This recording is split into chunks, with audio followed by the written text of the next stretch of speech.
Hello everyone, my name is David. Today we are going to take a look at another real story with you. We often complain and talk about how the police investigate cases, how when a case is handed over to the CBI, it ends up buried and forgotten. The same goes for our judiciary. Courts are no different. These things are commonly said, but the real question is, how is a case actually investigated? How is a case quietly closed? How is the truth buried forever? This story is a perfect example of how CBI and police officers conduct dishonest investigations, especially when they need to protect powerful people. Today's case that you're about to hear is the best example of that. Not because the media or people like you and me are making accusations, but because two high court judges have said all of this in their ruling. These two high court judges stated that the CBI is not honest, their hands are not clean, and they buried the truth. The police completely botched the investigation. The basic investigation that should have been done wasn't even carried out, and because of this helplessness, we had to let go of the murder accused. If you listen to the court's comments, which I will share with you shortly, you'll understand for yourself. But my intention isn't just to share the comments. It's to help you understand the deeper truth through this one case. In our country, when an investigation takes place, whether by the police or the CBI, what kind of investigation is it really? And why does its outcome turn out the way it does? Why is the conviction rate so low? Why is the police and CBI often under scrutiny? This is the best example, the story of Amit Jethwa, a resident of Gujarat. Near Gujarat, there's a district called Amreli. In a small village there lived a family of three siblings, their father and mother.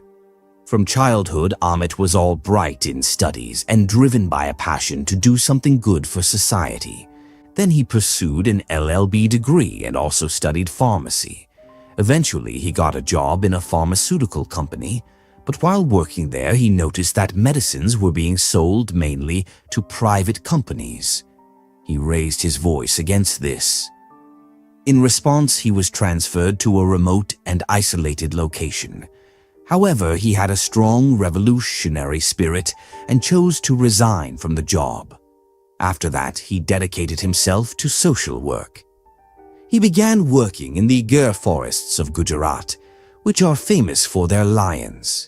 There, he started raising concerns about the mysterious deaths of several lions. Investigations followed. He also raised his voice in the Black Buck case. It's said that in the earlier case in Jodhpur, where a 5-year sentence was given, Amit Jethwa played a significant role. There was also a film, Lagan, which was shot in Bhuj. In it, black bucks were allegedly used in violation of the Wildlife Act. He brought this issue to court as well, and the matter proceeded through the legal system.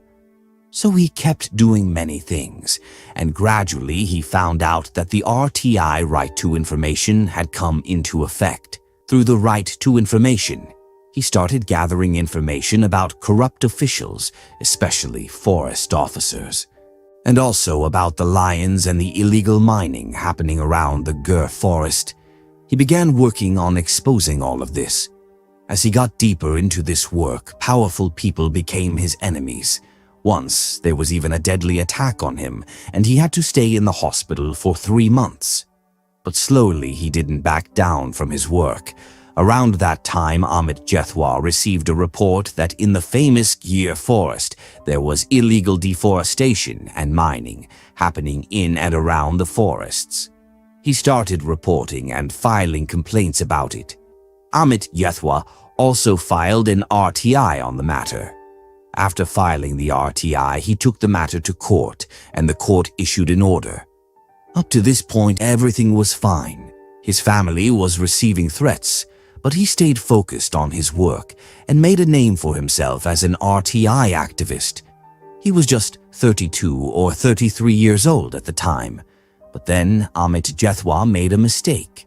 The RTI he had filed was about illegal mining taking place around the Gir forest, and the ones running this mining operation were not just ordinary people. They were the most powerful figures in that region. The name was Dinu Solanki. Dinu Solanki was a powerful politician who had risen through the ranks via the mining and liquor business. He became an MLA and then an MP. From 2009 to 2014, he was elected as a member of parliament. All the information uncovered through the RTI pointed to Dinu Solanki's involvement in the illegal mining.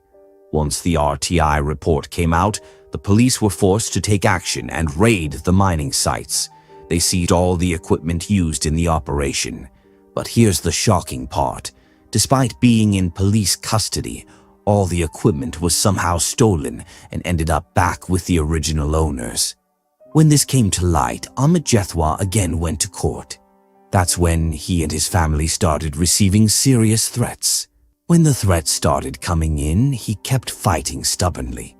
His family tried to convince him, saying that these were powerful people and could do anything, but Amit Jethwa didn't back down. This was around July 2010. He had filed an RTI regarding illegal mining near the Gur area. The RTI report came out, and based on that report, he filed a case in court. The first name mentioned in that case was Dinu Solanki, who at the time was a sitting member of parliament. The court reviewed the RTI report and then ordered a case to be filed. The order was that the MP, his nephew, and others involved in this mining operation should be investigated. The police were instructed to stop all such illegal activities. This illegal mining issue became a major topic and started getting media attention, all because of the RTI Amit Jethwa had filed. After that, the threats against him escalated. Then came the date July 20th, 2010. After the case was filed against Dinu Solanki, Amit Jethwa went to the Gujarat High Court in Ahmedabad for the hearing and to follow up with his lawyer. He went there in the morning for the court hearing. The threats had become so intense that he and his family had left their hometown of Junagadh and moved to Ahmedabad, thinking at least in a big city they would get some protection and stay safe. That day, he arrived at the High Court. As soon as he was coming out from inside the High Court, two men suddenly arrived on a motorcycle right near the gate of the same High Court campus and started firing. Amit Jethwa was shot, but despite being hit, he showed incredible courage. He chased after the attackers. While chasing, he managed to grab one of their tunic dot. The bike fell over and a piece of the kurta remained in his hand. Even though there was a police vehicle nearby and officers were present, no one ran to help. They just stood there watching the shooting unfold. The person who got shot was the one chasing the attackers. Somehow Amit Jethwa grabbed part of the tunic, which caused the motorcycle to fall. The attackers then easily ran away on foot. The police didn't bother trying to catch them. After that, a crowd gathered. The police saw that someone was injured and went through the motions. Amit Jethwa was taken to the hospital, but by then he had already died. Now, since it was a shooting death, the police's responsibility should have been to investigate the incident, wait for the family to arrive, take statements, and file an FIR. This is the kind of law we have. Instead of asking who the enemy was or what their motives were, the moment a murder happens, the police start their game. When Amit Jethwa was killed, the police didn't wait for his family who lived in Ahmedabad. They immediately filed an FIR, stating that these were the attackers and they committed the murder. This news reached his father, Bika Bai Jethwa. He already knew the family had been receiving threats for a long time. Once, people associated with the Member of Parliament had beaten him so badly that he was hospitalized for 3 months. Multiple reports had been filed with the police. They had even asked for protection. All the documents were there showing that this man posed a threat, that he had attacked him and had threatened to kill him. Dinu Solanki had even openly threatened him in a public rally. There were records and proof of that too. So the murder took place right outside the High Court gates, but in the FIR the police didn't name anyone. When Bika Bai went to the police, he said, My son was receiving threats, even the MP was involved. He told them everything. Then the family started receiving threats. Your son is dead, now stay silent. Don't file any case, don't mention any names or you'll all be killed one by one. While the rest of the family was afraid, the old father was not. Perhaps when a young son's funeral is carried on an old father's shoulders, there is no greater sorrow. Compared to that, all other threats and fears seemed small to him. He said, "I will not be afraid," and he fought on, running from court to court. Eventually, the media picked up the story and the MP's name started coming out. The police had to register an FR. When the FR was filed, the first two names that came up included one police officer who was actually stationed at the gate at that time, and the second was the name of a shooter who had been hired for the job.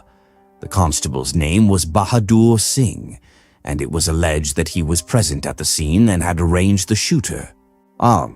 Now imagine this. A police officer on duty outside the court is involved, and the other person who was caught was the shooter who had been hired. Later, a tunic was found, and a label was discovered on it. The label was from a tailor shop located in Unagad, which is the same area represented by the Member of Parliament in question. Many connections started surfacing. Due to increasing media pressure and allegations that attempts were being made to protect the MP, the Gujarat police handed over the case to their crime branch. Initially, the FAR was registered without much inquiry, but once the crime branch took over the case, they based their investigation on the tunic and quickly listed the names of 6 people to calm public outrage and show the media that an investigation was being conducted. They named Shiva Solanki, nephew of MP Dinu Solanki, as the main accused and mastermind behind the conspiracy. Shiva Solanki was arrested. Along with him, Constable Bahadur Singh was also arrested. Additionally, the shooter and his associate, who was seen riding a bike on the day of the incident, Shailesh Pandey, were also taken into custody. In total, 6 close associates were arrested. Now, the Gujarat Crime Branch's report states that Shiva Solanki hired 2 contract killers to carry out the murder. One was Shailesh Pandey, and the other was Bakan Silva. And the task of hiring these shooters on rent was assigned to Constable Bahadur Singh. These individuals were involved in the conspiracy and we managed to catch them. But now, will Amit's father accept it? Of course not. Everything started getting messed up again. He went back to court and said, "Sir, the real killer was first ignored by the police, then by the crime branch. Now tell us, how is it believable that the nephew of a man is behind this entire conspiracy, but we're not questioning the uncle's role? What direct reason did the nephew have to kill this person? There must be someone else who gave the order. There must be someone else whom he saw as a threat." Now, the man in question is a member of parliament involved in illegal mining and other activities in that area. The nephew is an accused, but the uncle gets a clean chit. And the Gujarat Crime Branch gave the Honorable MP a clean chit, saying he had no connection with the murder of Jethwa, that it was all done by his nephew on his own. So now, is the nephew such a noble person that he saw his uncle worried and decided on his own to eliminate the trouble? Hired contract killers on his own? Found shooters on his own? Got the murder done on his own? Where does this even make sense? Anyway, Jethwa's elderly father approached the High Court. And in the High Court he said, "At least ensure justice to the extent that those whose names are being taken are not just handed clean chits without proper investigation." The Gujarat High Court reviewed the report and, for the first time, reprimanded the Gujarat police. The court said, "You people have completely sold out your integrity. Not a single part of this investigation was done honestly." So the court ordered that the investigation be handed over to the CBI. The findings of the previous investigation will be considered, but now the CBI will conduct the probe. Time passed. In 2013, the CBI began its investigation, and finally, in 2013, Dinu Solanki, the Honorable MP, was arrested from Delhi. After this, the CBI filed 4 new charges sheet. In this second set of charges sheet, it was stated that the real prime accused, the mastermind behind the entire case, is none other than MP Dinu Solanki. Along with him, others, including his nephews, were involved. The story remains the same, that they arranged 2 shooters to kill Jethwa because they were troubled by his RTI queries. Reports on illegal mining kept coming out through Jethwa in the media. The government was pressuring them, and they took advantage of this enmity to remove Jethwa from the way. Now the 4 charge sheet were filed, and in 2019 the CBI court gave its verdict. The verdict was that all 7 accused were sentenced to life imprisonment. It felt like a victory for the law. Justice was served, and Jethwa's family truly got justice. Their elderly father got justice, Jethwa's brother, his wife. Everyone was very happy. They all thanked the honorable judge and said at least the murderer of their son got punished. But unfortunately, this happiness lasted only for a moment. The CBI court's verdict was then challenged by Solanki, so the case reached the Gujarat High Court. The lower court had given its verdict in 2019. After that, the case went to the Gujarat High Court. 5 years passed, and after 5 years, on May 6, 2024, the Gujarat High Court gave its verdict. The Gujarat High Court acquitted all 7 accused, including the former MP. The court said that the truth of this case has now been buried forever. So neither will the truth come out, nor will judges be able to punish all of them. From now on, whatever judge say will mostly be the court's words. The first thing the court said is that this truth has been buried forever. The 2 judges, both our justices, stated in their verdict that the way the Gujarat police first and then the CBI conducted the investigation clearly shows that there is doubt about their honesty or integrity. You always hope and doubt that they did their work honestly. Then the High Court said that the officers involved did not conduct the investigation according to the proper standards. The court said that each of them failed in their duties, whether police, CBI officers, or public prosecutors. They all failed to honestly perform their responsibilities. The government lawyers, during cross-examinations, dismissed all the witnesses that came. During cross-examination by the public prosecutors, it appeared as if the witnesses had not prepared at all. It was just a waste of time. No serious effort was made to collect relevant evidence or connect it to the case. The police gave protection to all the witnesses in this case, and they enjoyed that protection, but their testimonies were not convincing to the court. Police officers were caught going to the market together, but when it came to the case, they disregarded the law and gave no testimony that could have helped solve the case.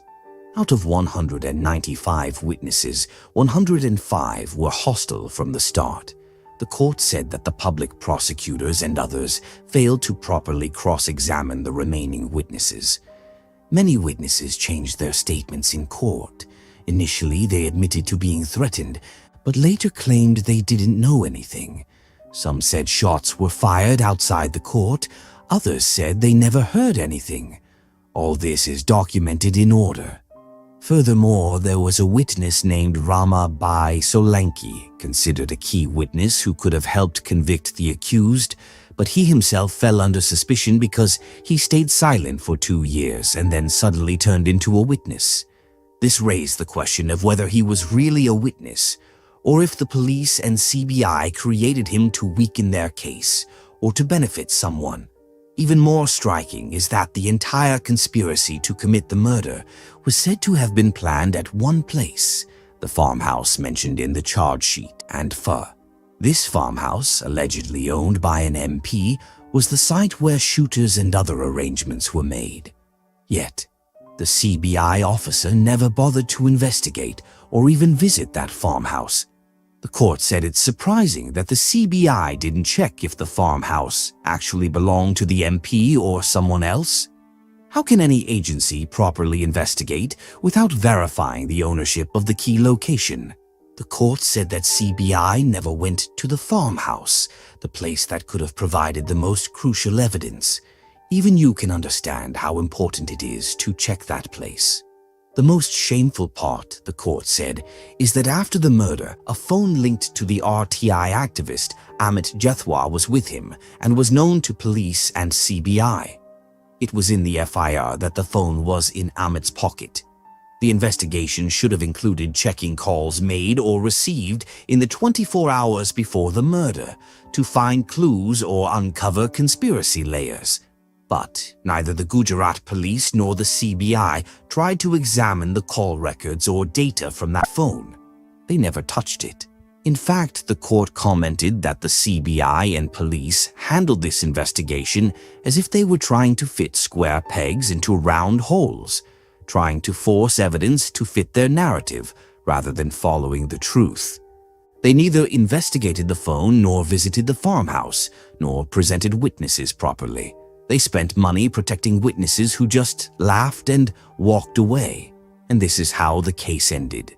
In their final verdict, the judges said something very important.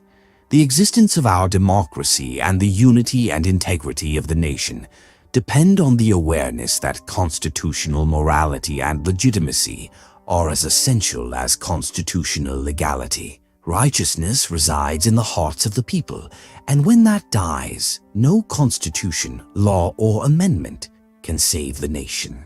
This judgment includes strong criticism of the CBI and police investigation, showing that when powerful people decide to protect someone, the case is ruined.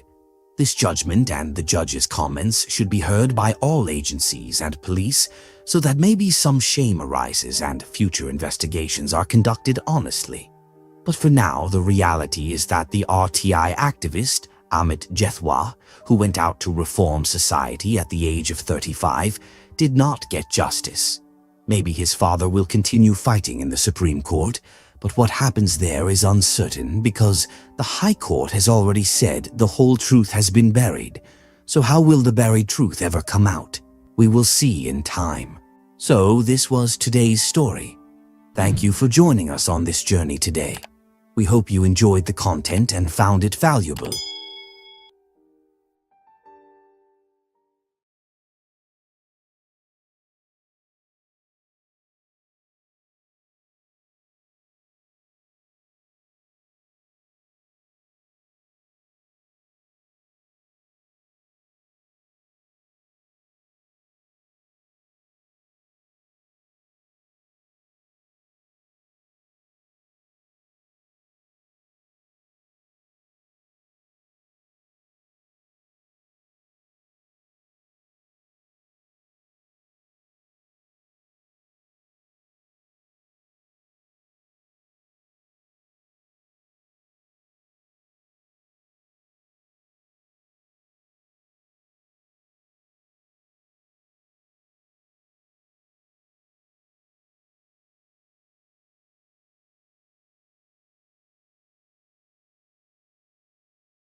Hello everyone, my name is David.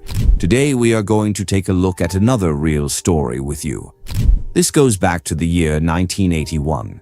In 1981, there was a place called Barmer in Rajasthan, a very beautiful place, although it gets quite hot during the summer. In this same Barmer, there lived a young girl. It was a time, and even today, in many areas when child marriages still happen. So in that era, in 1981, this girl got married. At the time, she was just 13 years old.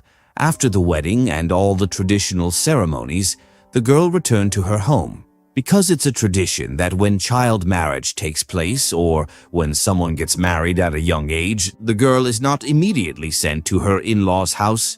The gauna is done later. Gauna is a term most people may be familiar with. It refers to the ceremony where a girl is formally sent to her in-laws' home after marriage. The wedding may take place in childhood, but the girl is only sent to her husband's house once she becomes an adult or comes of age. Typically, the gauna is performed after the girl turns 18. In this case, the girl from Barmer was married in 1981. 4 years had passed since the wedding. Now she had grown from 13 to 17 years old, with still a year left before her gauna. One evening, around 7 or 8 p.m., something unexpected happened. This was a time when electricity was not reliable in this remote area, from Barmer to Jodhpur. Power cuts were common, and people were used to having electricity for just a couple of hours a day. The village was dark. Suddenly, there was a knock at the girl's house. A young man knocked on the door. The women of the house opened it and were startled to see a stranger. At that moment, there were no men in the house. Everyone had gone out for some work, so she asked, "Brother, who are you and how did you get here?" The young man, blushing deeply, replied, "Ma'am, I'm your son-in-law." At that moment, all the women became startled and also a bit embarrassed, thinking, "Oh no, I didn't even recognize my own son-in-law." But then again, how could she have recognized him? In this entire area, especially where wedding ceremonies take place even today, all the women stay behind veils. They wear long veils that cover their faces. Even when the wedding rituals are happening, when the bride and groom are taking their rounds around the sacred fire, the bride remains fully covered with a veil. In fact, the bride's mother and all other women also keep their faces covered. She couldn't even see the groom's face through the veil. Then a man stood at the door and said, "I'm your son-in-law." All the women in the house, the bride's mother and sisters, were embarrassed and shy. They felt ashamed that they didn't recognize their own son-in-law. It was quite humiliating. Anyway, they apologized repeatedly and then respectfully invited him inside. Now, since he was the son-in-law, and in our culture, sons-in-law are treated with great hospitality, he was taken care of very well. It had been 4 years since the wedding, and this was the first time he came to their home. After a while, he asked, "Where is everyone else?" They replied, "Everyone is out for work." So he said that he was also traveling somewhere for work, and on the way he stopped by his in-laws' place. He said, "Let me greet everyone here with respect before I move on." But they said, "It's already nighttime, son-in-law. Where will you go now? Stay here tonight." He agreed and said, "Okay, I'll leave in the morning." After that, they prepared a room for him and then told the bride, "Go take care of your husband." The night passed. In the morning, the entire household got busy preparing a wonderful breakfast for the son-in-law. Meanwhile, the bride woke up and came looking, only to wonder where the groom had gone. The family is looking around, saying, "Where is the son-in-law? Breakfast and everything is ready." Then someone says, "He might have gone out for a walk earlier. Now they're searching for him, but he's nowhere to be found." Morning turned into afternoon and then evening. The family is starting to feel really awkward and worried, wondering if they made some mistake or if something was missing in the way they treated him, and maybe that's why he got upset and left. But as evening comes, things start to settle down a bit. Then suddenly the daughter says, "Mom, the jewelry I got at my wedding, it's not in the room." Her mom asks, "Why did you take out the jewelry?" The daughter replies, "When he came that night, he said, 'Why don't you fix yourself up a bit and wear your jewelry properly?' So I put it on and he looked at it and said, 'No, these are too small for you now. These are outdated designs. Do one thing, pack these up and I'll get new ones made for you.' So I packed them and he had them kept aside right there. When I woke up the next morning, the jewelry was no longer there and neither was my husband. The women in the house started to feel something was off. Still, they thought maybe he's the groom. He gifted the jewelry. Maybe he'll get new ones made or get the size fixed. They said, "All right, no problem." Then a few more days passed. When the man of the house returns home, he is accompanied by another person. They both enter the house, and then the man, who is the head of the family, says to his wife, "Come here, see if you can recognize this person." Everyone is looking to see who it is. The wife stands in front of them along with their daughter. He says, "Look carefully. Don't you recognize your dear one?" She's unable to recognize him. Then he says, "You didn't recognize him? He's our son-in-law. I met him where I had gone, we spoke, and then I invited him to come home with me." As she hears her husband say that the man standing in front of her is her son-in-law. The ground slipped from under everyone's feet in the house 4 days ago. A man had come claiming to be the son-in-law. But now, the real son-in-law has arrived, brought in by the male members of the family themselves. So who was that earlier man? It was a situation where neither revealing the truth nor hiding it felt right. A man had come, stayed the night as the son-in-law, and by morning he had left along with the jewelry. Now, 4 days later, the real son-in-law is here. What could they do? They welcomed the real son-in-law warmly. He was simple and polite. He stayed for a short while and left again that same day. No one mentioned a word to him about the earlier incident. After he left, the family talked among themselves and said, "There were some issues 4 days ago. Another son-in-law came over. Now even the men in the house are surprised and worried." Then what happened was, they said, "We thought he was our son-in-law, so we sent him to the room with the daughter, and he left in the morning." Now there were talks about honor, respect, and some jewelry went missing. Then the question was, what should we do? If we file a police complaint, the jewelry theft case would be fine. But how will we explain that the son-in-law spent the whole night inside the house with the daughter in the room? The entire neighborhood, even the in-laws, will hear about it. Then the relationship will break, the marriage will be ruined, and in our culture, honor and respect come above everything else. So, what should we do? The family said, "Keep quiet. There's no need to file any report or tell anyone." That's why in this story I have not mentioned the names of the girl and the boy. This matter came and went with time. Sometime later, not far from Barma, in a house, a similar incident happens. One evening, a young man arrives and says the family is knocking, but on that day there was no man at home. When people asked, "Who are you?" he said, "I am your son-in-law." The family is so embarrassed that they don't even recognize his son-in-law. After taking care of they send him back to his room with their daughter. He stays there overnight, but in the morning, he's gone. In the morning, the daughter tells the story that he had said, "Show me your jewelry." Then when he checked, he said, "Some of these are small, this design is bad, this one is crooked." So he said he would get them fixed because his wife wears good jewelry. Then in the morning, the son-in-law is also gone, and now he too is missing. This is what happens here. At night, there's no electricity at all in that entire area. I had already told you about the veil issue. Now all these things have happened. Then, after a few days, suddenly the real son-in-law comes to the house.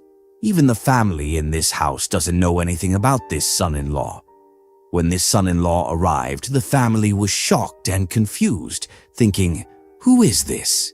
Our other son-in-law just left 4 days ago."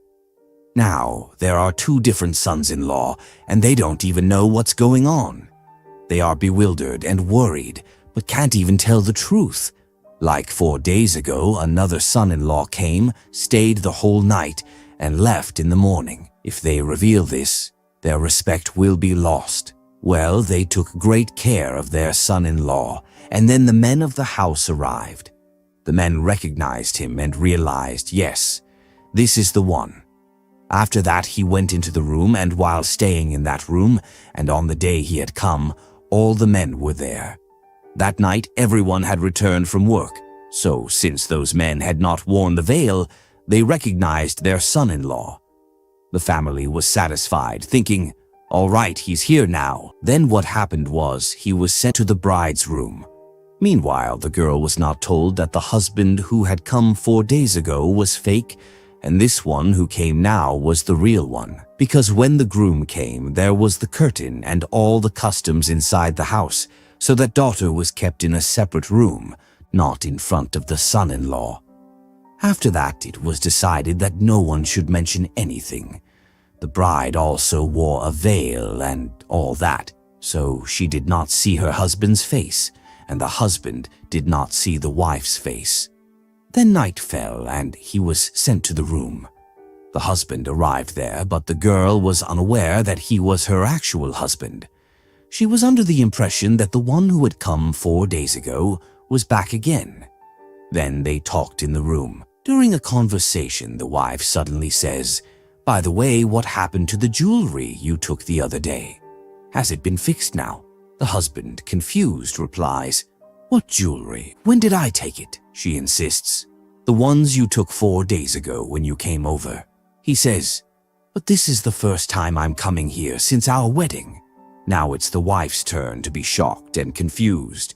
She insists, No, that day I gave you the jewelry. You took it."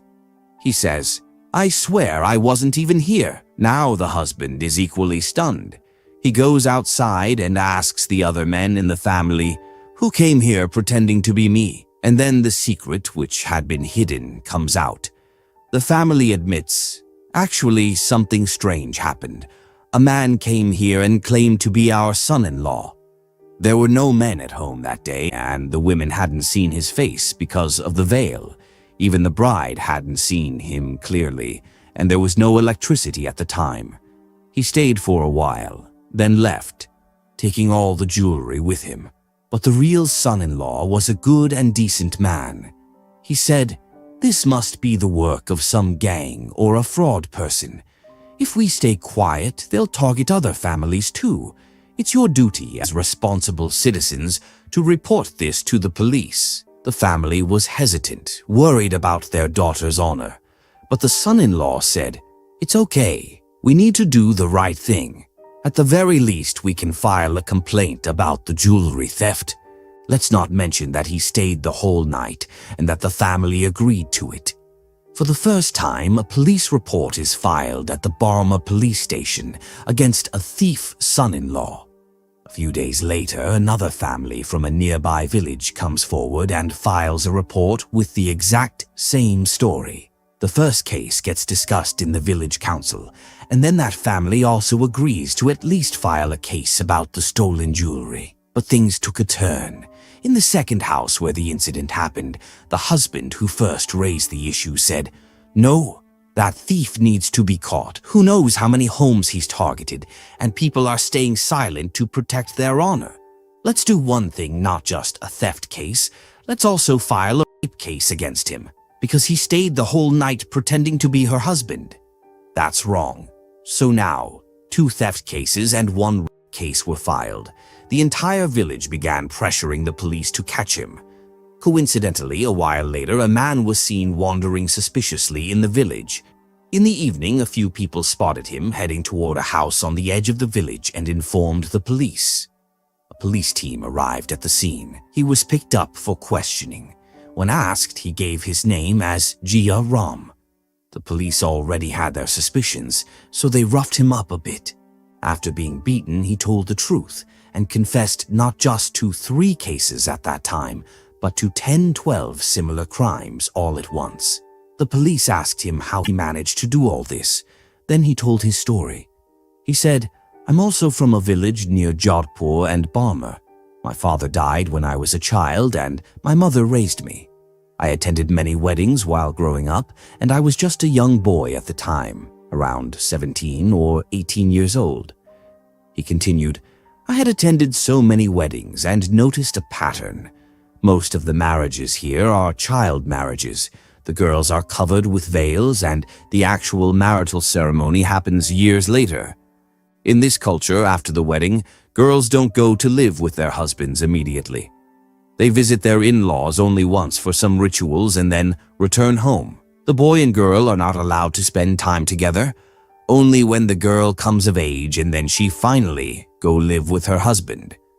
And then, once she could live with her husband, there would usually be a gap of 3, 4, or even 5 to 6 years between the wedding and the traditional ceremony, marking when the bride moves in with her husband, because the girls were very young.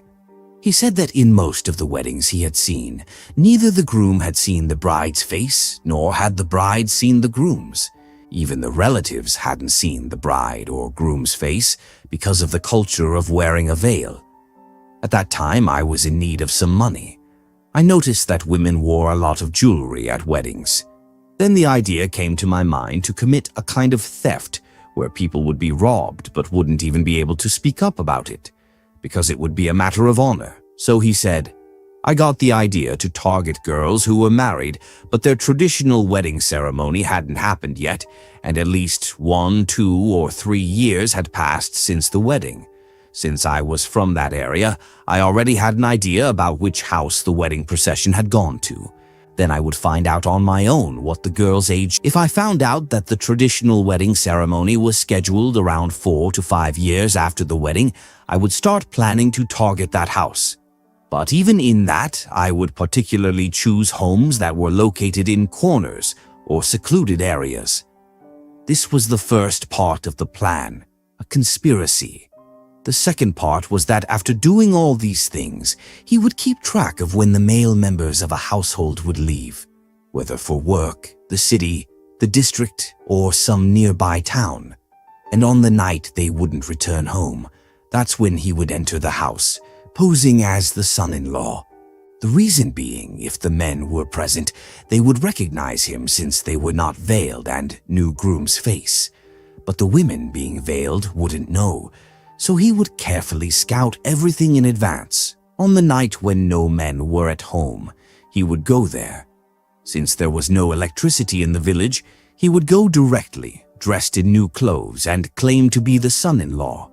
Forget the wife, even the mother-in-law and other family members wouldn't recognize him. He would then go into the room, talk sweetly to the wife, and ask her where her jewelry was, telling her to get ready. Then he'd say things like, "These ornaments are too small, too loose, or not well designed," and offer to get them repaired or replaced with better ones. Then, while everyone was still asleep early in the morning, around 4 to 5 a.m., he would quietly slip out and disappear. Later, he would go to a big city, sell the jewelry, and enjoy himself with the money. After that, he would target other newlywed couples. Eventually, the police caught him. He confessed to 4 or 5 such incidents and was sent to jail. But only theft charges stuck, because in the cases, due to social stigma and concerns about honor, no one came forward to testify. So he was released after a few months. Then he moved to another place, committed more crimes, got caught again. Moved to a third place, was caught again, released, and continued the same pattern. He started this in 1982, and it continued until 2010. Just think about it, for almost 30 years he kept doing this. But the shocking part is that in all those 30 years, he never committed this act in his own village. The last time he was caught was around 2006 or 2007. At that time, he confessed in front of an inspector that over the course of his life, he had stolen the marital sanctity of about 250 women, meaning he posed as their husband, spent a night with them in their room, and then ran away the next morning with their jewelry. When the police were asked why a case wasn't filed, despite such a large number, it was revealed that most people chose not to come forward out of concern for their honor. A few did, but only reported the jewelry theft. Slowly, the situation became such that even if someone wrote "jewelry stolen" in a report, rumors would spread and the village people would say it wasn't just theft. The thief's son-in-law had probably stayed at their house too and spent the night. This fear spread rapidly in the villages. Families began to stay silent for the sake of their reputation. Eventually, even the theft accusations stopped. Such was the fear of him that in the regions of Jodhpur and Barmer, whenever a son-in-law would visit, even a real one, he would first be thoroughly verified. He would be seated, asked questions. Men from the village would be called to confirm his identity, and only after that would he be allowed to enter the house. That's how terrifying he had become. In 2016, Jia Ram died of illness. His lungs had failed, and with that he passed away. People were so scared of Jia Ram that they hesitated to even speak about what had happened. Though he admitted to deceiving 250 women, the number of cases officially filed against him was not even 10% of that, because it was a matter of honor, and people didn't come forward. During the 1990s in Jodhpur and Barmer, his name, Jia Ram, or more commonly, the thief's son-in-law, became infamous. His fear gripped every household, especially those where a new bride had recently arrived. And somewhere this story is also linked to child marriages, which sadly still happen in many parts of India. Young girls are married off and kept at their parental homes. Sometimes they aren't even of age when the marriage is consummated, often just 14 years old. When such things happen, it shows how dangerous the human mind can be, that someone can find a way to commit crimes even in such situations. And he knew very well that even if many people recognized him, very few would ever file a case. So he would easily get away with it. Think about it, if someone is accused of 250 rapes, what kind of punishment would he normally get?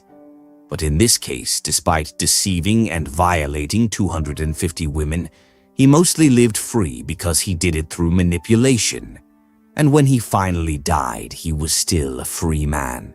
It's shocking to think how twisted the human mind can be and what kind of people exist in this world. So this was today's story.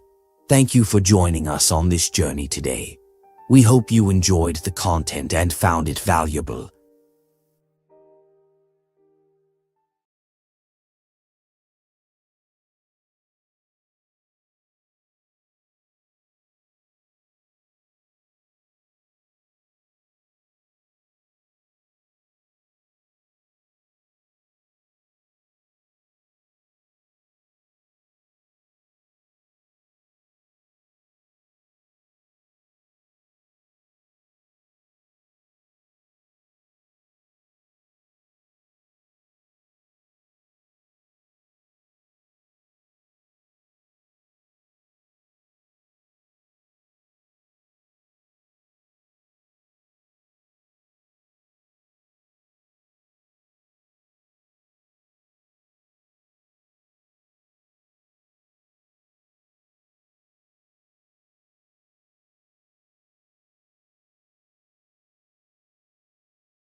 Hello everyone, my name is David. Today we are going to take a look at another horrible case with you. The roots of this case are connected to the city of Mumbai, known as the financial capital of the Indian state of Maharashtra, a region celebrated for its rich culture. In Mumbai, there is a suburb called Santa Cruz, where an apartment building named Ganesh Krupa Cooperative Housing Society is located. The Shah family lived in one of the apartments of this building named Ganesh Krupa. The family consisted of the head of the household, Kamalkant Shah, his wife, Kajal aka Kavita Shah, and their two children. Among the two children were a 20-year-old daughter and a 17-year-old son.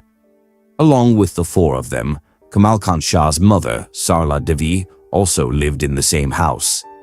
Kamalkant Shah owned his own clothing company and his business was doing quite well. Everything at home was also going smoothly, and Kamalkant's three sisters were happy and content in their own lives.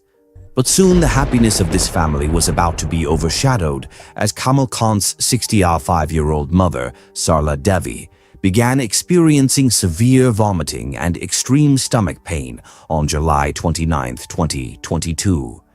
The pain became so intense that she had to be admitted to the hospital immediately. The doctors at the hospital tried hard to figure out what was causing Sarla Devi's condition, but they couldn't understand anything. During this time, the doctors also conducted numerous blood tests, but none of them proved helpful. Soon, Sarla Devi's condition started worsening even more, and after battling the pain for 15 straight days, she finally took her last breath on August 13, 2022. Within a few days, the cheerful Shah family had completely shattered, and now everyone was waiting for Sarla Devi's death report. The doctors explained in her death report that the cause of death was multi-organ failure due to severe influenza A, pneumonia, left ventricular dysfunction, and hypothyroidism. But even after this, no one suspected that Sarla Devi might have been murdered as part of a calculated conspiracy. Though in fact everyone believed that Sarla Devi had grown old and that due to weakness she had naturally passed away from multi-organ failure. However, the entire Shah family was in deep shock from this death, and Kamalkand Shah, holding back his emotions, lit his mother's funeral pyre and performed her last rites. Still, it took a few days for the family to return to their normal lives and daily routine. But just 10 days after Sarla Devi's death, on August 24, 2022, her son Kamalkand Shah also began experiencing intense stomach pain and repeated vomiting. Initially, Kamalkand thought it was because he had eaten out the previous night, and perhaps the food hadn't digested properly, which was causing the pain and vomiting. At first, Kamalkand tried to treat himself using some home remedies, but gradually the stomach pain kept getting worse. Eventually, Kamalkand went to his local doctor, who conducted a basic checkup and gave him some medicines, saying he would be fine after taking them. However, even after taking the medicines for 2 to 3 days, Kamalkand's condition didn't improve. In fact, along with the stomach pain, his whole body also started aching. Additionally, he began losing a lot of hair, and those of you who have watched our Sharma family video might already be noticing a familiar pattern. Kamalkand's condition first worsened on August 24th, but by August 27th, seeing his deteriorating health, the local doctor advised him to go to a good hospital for a full-body checkup, as these symptoms pointed toward a serious illness. On August 27th, Kamalkand went to Kriti Care Hospital in the Andheri suburb, 3 miles from his home, and explained his issues to the doctors there. After this, Kamalkand Shah was admitted to the hospital. Meanwhile, his sisters and wife were extremely worried. After all, it had only been a short time since their mother, Sarla Devi, had passed away, and now suddenly, Kamalkand had also fallen seriously ill. Kamalkand's treatment began at Kriti Care Hospital, and his entire body was thoroughly examined. But nothing came up in his medical reports, and once again the doctors failed to identify the root cause of his illness. Meanwhile, Kamalkand's condition continued to worsen day by day while he lay on a bed at Kriti Care Hospital. As a result, the doctors there referred him to Bombay Hospital, one of the most renowned hospitals in Mumbai. His treatment began there as well. Blood tests were conducted, but even then, the reports didn't show anything abnormal. The doctors at Bombay Hospital were also unable to understand the reason behind Kamalkand's condition, and this was no ordinary hospital. It was one of the top 10 hospitals in Mumbai. Kamalkand's condition kept deteriorating with each passing day, and every moment of his life was passing in unbearable pain. Still, the doctors at Bombay Hospital began his treatment based purely on guesswork. Fortunately, after a few days, Kamalkand's condition started to improve gradually, and to everyone's surprise, after just a few days of treatment, he was discharged from the hospital with the assurance that he had recovered and could now go home.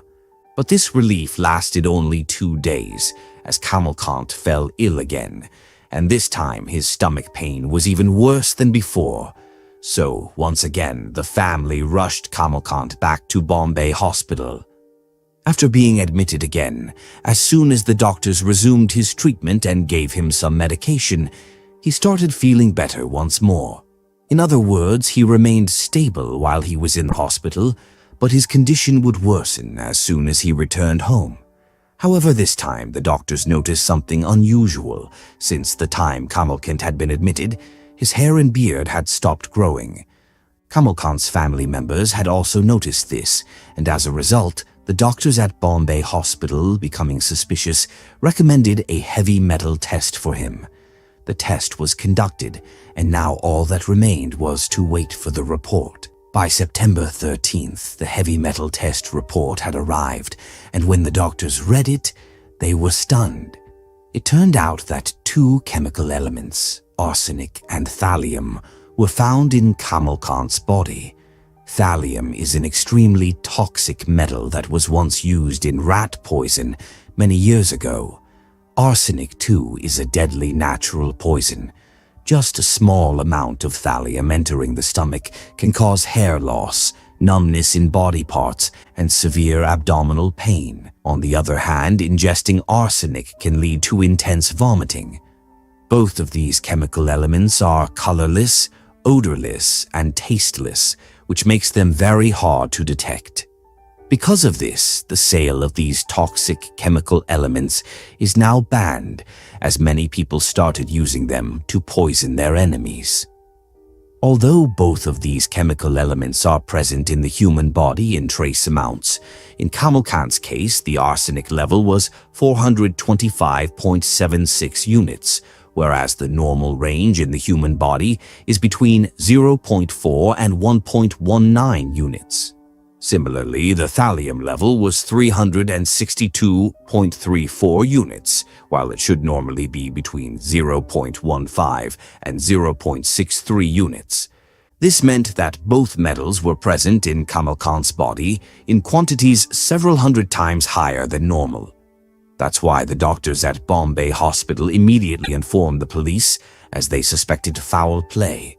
Officers from Azad Maidan police station arrived at the hospital, and the doctors explained the entire situation to them, that a patient named Kamalkant had been found with dangerously high levels of arsenic and thallium in his body. But the concerning thing was that the amount of these two chemical elements found in Kamalkant's body was so high that the human body cannot produce that much on its own. This confirmed that someone was deliberately giving these substances to Kamalkant. After hearing this, the police realized that both of these elements are dangerous for humans and act like slow poison. But before the police could even begin their investigation, Kamalkant, lying on his hospital bed, took his last breath on September 19th, 2022 at 10:40 p.m. After that, the doctors informed both Kamalkant's family and the police. Upon hearing this, his entire family was shocked because after his father's death, Kamalkant had been managing the entire household on his own. He had a complete family with his wife and 2 children, and because of that, his wife was devastated and crying inconsolably. Due to Kamalkant's death under suspicious circumstances, the police wanted to conduct a post-mortem and register a police complaint. But surprisingly, Kamalkant's wife, Kajal, opposed the police's decision and said that she didn't want any dissection of her husband's dead body. However, under pressure from Kamalkant's sisters, Kajal agreed to the post-mortem, and the report revealed that Kamalkant died due to multiple organ failure caused by the consumption of arsenic and thallium. After this, a police complaint was registered regarding Kamalkant's death, and the case was transferred to the Santa Cruz police station. The police there began taking the case seriously because the heavy metal chemicals found in Kamalkant's body couldn't be obtained from any normal medical store, lab, or clinic. In fact, these chemical elements are completely banned for regular use in India and can only be bought or sold from one company to another. Even in such transactions, companies need government permission, special licenses, specific permits, and a written letter stating how much of the chemical is needed and for what purpose. This raised the question: how could someone get access to such deadly chemical elements, and how could they use them to commit murder? Because of this, the doctors and police requested Kamal Khan's family members to undergo heavy metal testing as well, as it was possible that someone was targeting the entire family. During this time, Kamal Khan's 3 sisters got their heavy metal tests done, but Kajal initially refused.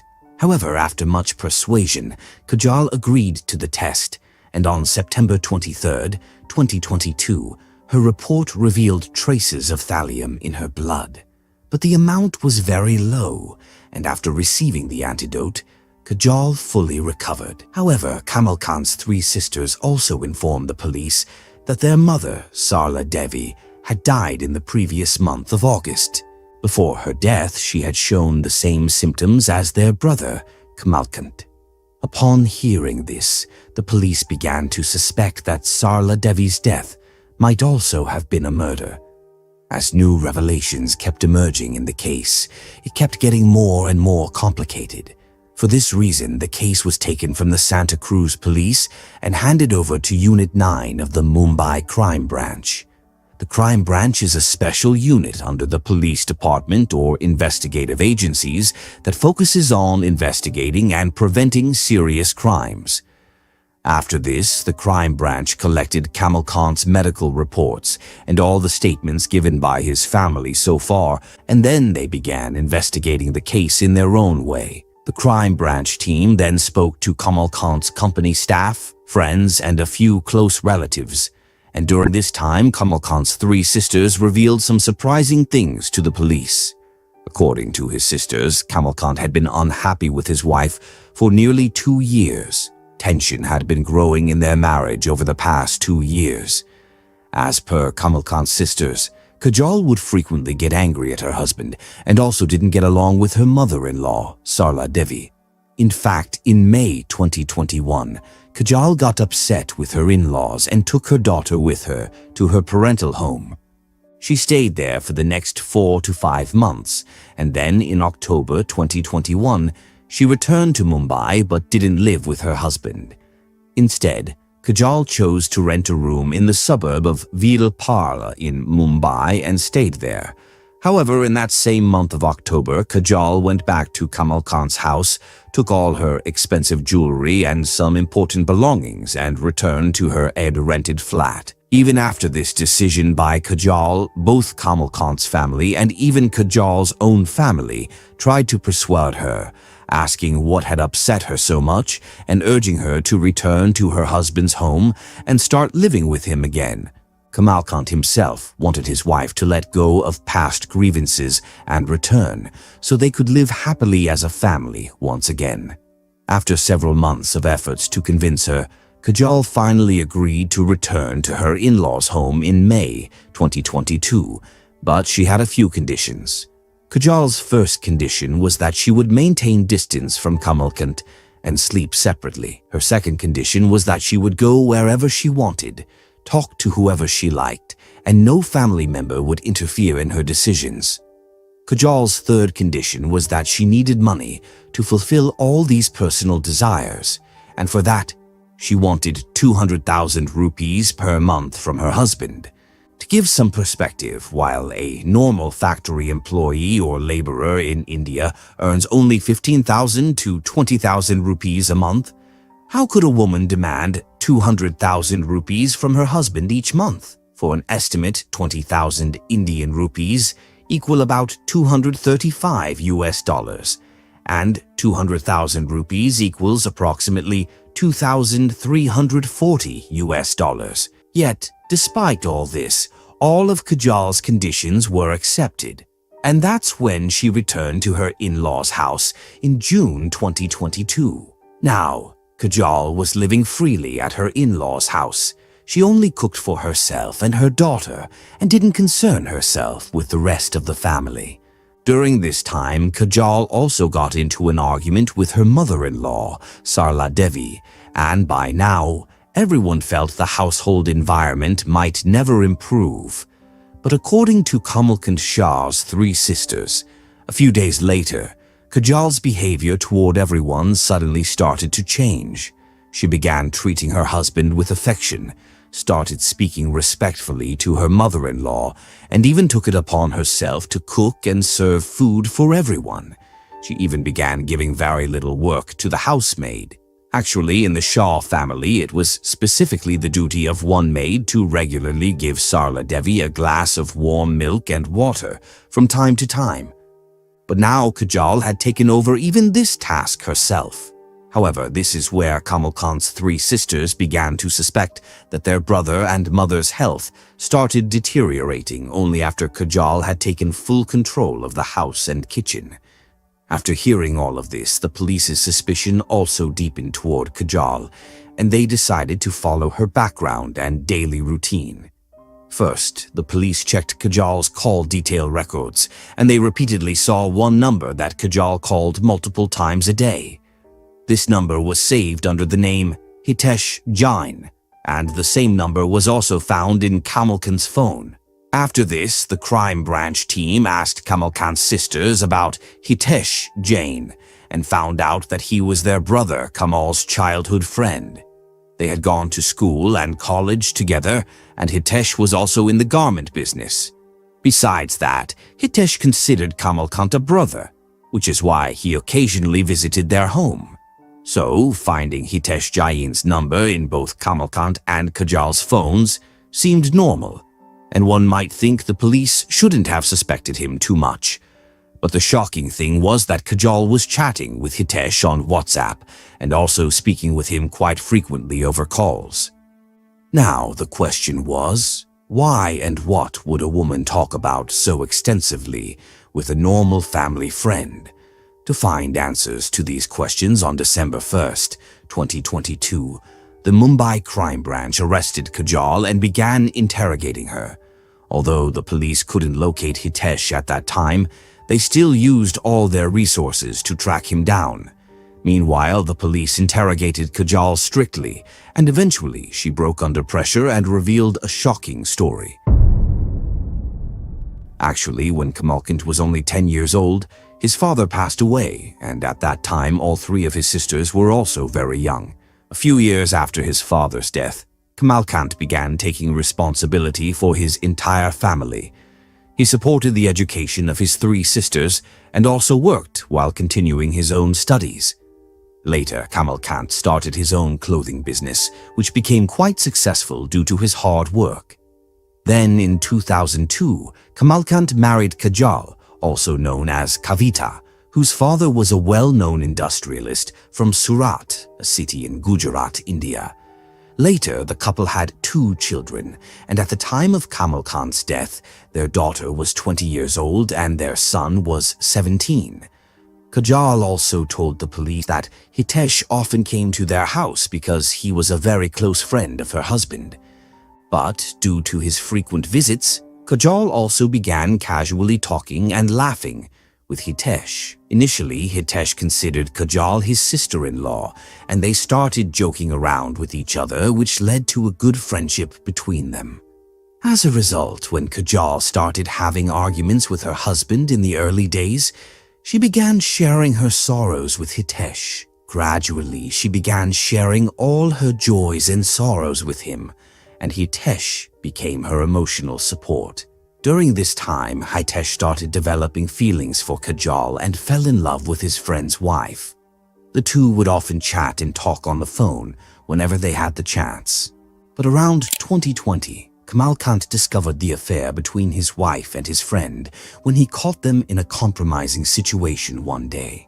After this, the conflict between the husband and wife grew even more intense. However, following this revelation, Kamalkant didn't blow the matter out of proportion because he cared about his reputation. But Kajal constantly lived in fear that her husband might take some kind of action against her at any time.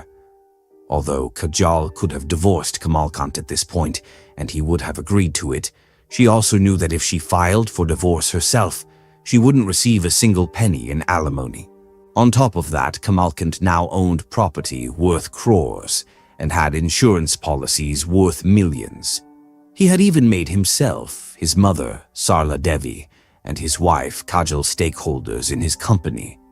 Kajal discussed all of this with her boyfriend Hitesh, and eventually the two of them decided that they would commit murder, not just one but two. In fact, some of the properties that Kamalkant had acquired were in his mother, Sarla Devi's name.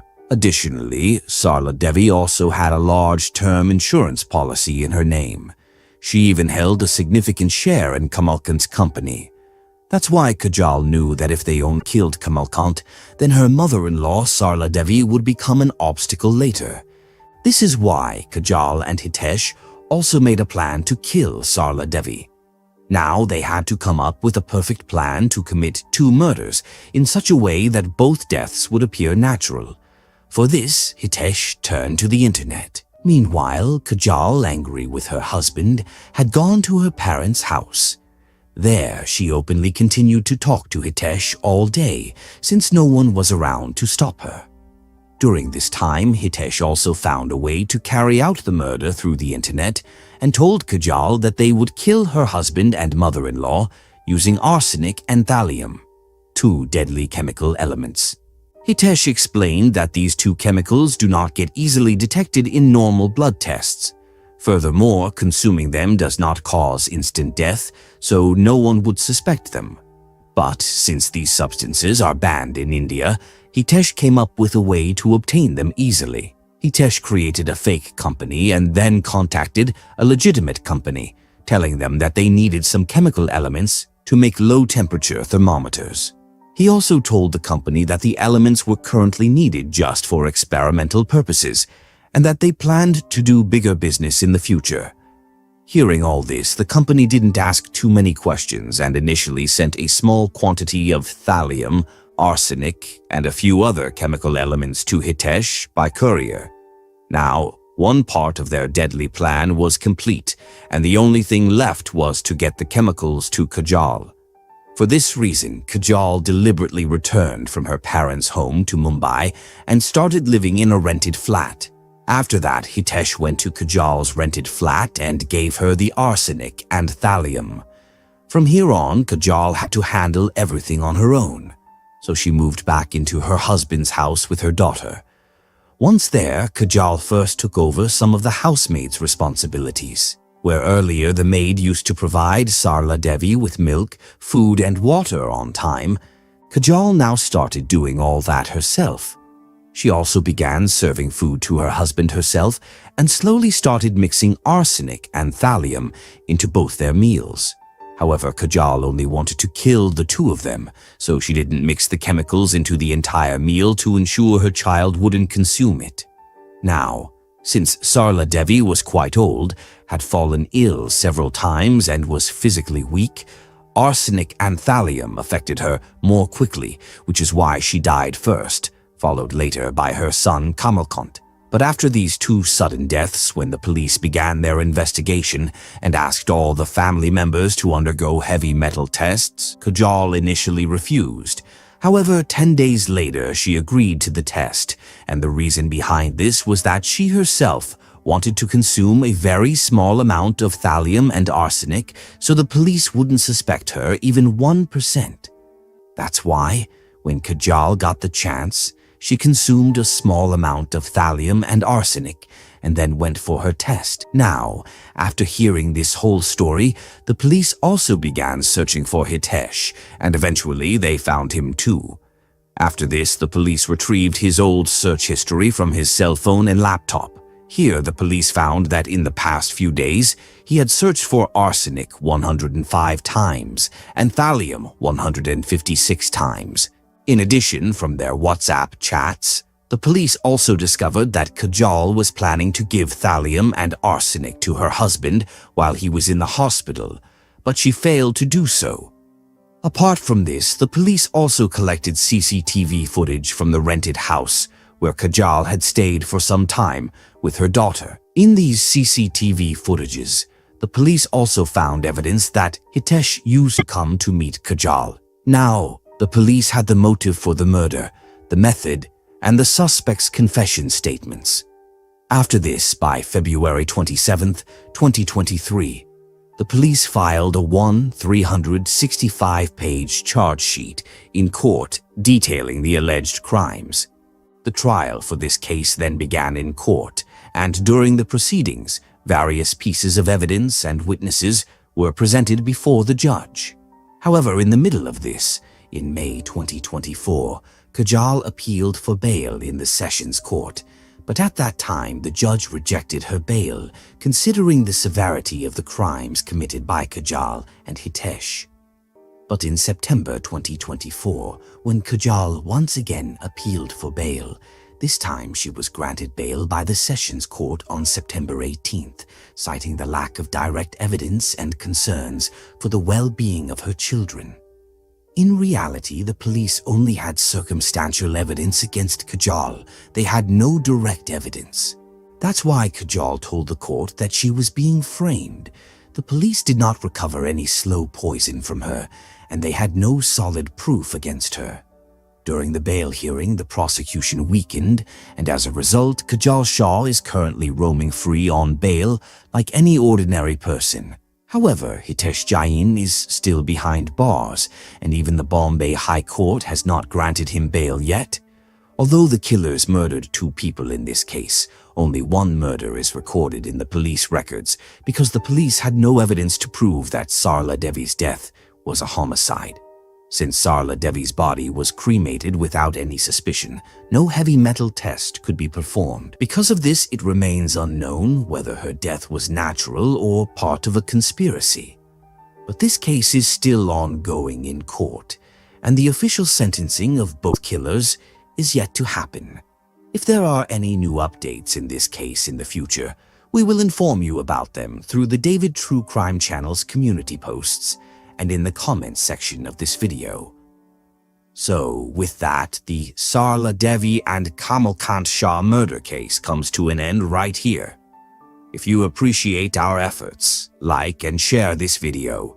If you haven't subscribed, do so now. Thank you.